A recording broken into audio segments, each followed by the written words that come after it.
YouTube, what's going on? It's Richard, founder of STRU and Airbnb Superhost. Today's video is in response to some questions that I saw, and I said I'd make a video in the Facebook group, and here it is. The question was, is Airbnb raising their fees by 14%, and what does that mean for hosts?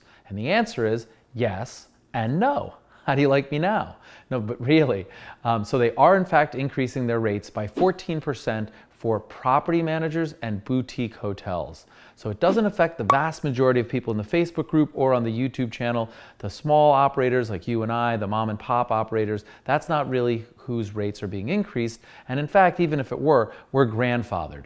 So the effect takes change on June 4th, which was yesterday, and only for new listings. Anybody that was on before has the option to move to the new 14% host-only fee or continue to split the fee between the host and the guest.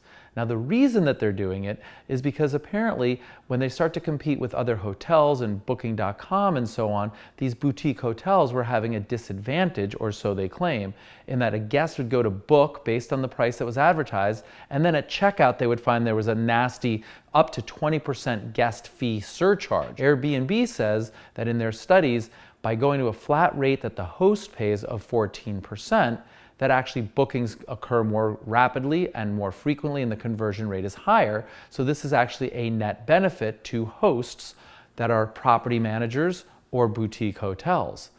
Now, what does it mean for the guest? Well, in reality, it's better for the guest because there's more transparency. What you see is what you get. What they think they're going to pay, what's advertised for them, and what they click on is actually what they will in fact pay.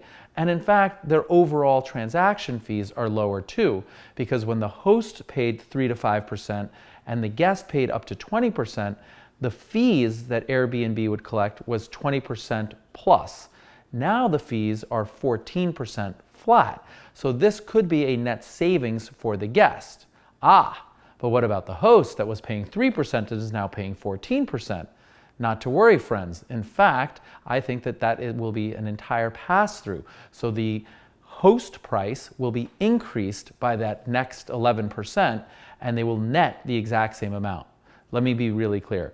So if they were charging $100, now they will charge $114. It's not quite right because there was 3%, but just for point of argument, they will increase the rate that they are charging the guest. They will collect the same amount net. The guest will save money, the conversion rate will increase, and based on Airbnb's studies, everybody wins with the exception of Airbnb.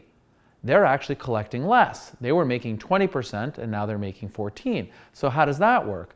Well, that's a really good question, especially given the fact that Airbnb plans to go live in 2019 and revenue and consistency is really important. So the only thing that I can think of is in their studies, they realized that the amount of conversions would more than offset the increased fees that they were charging previously. Said differently, they're going to have more transactions occur more frequently at a lower price point, but they're going to have more money in their pocket and more certainty in revenue, and that's a win for a public company. So that's basically it.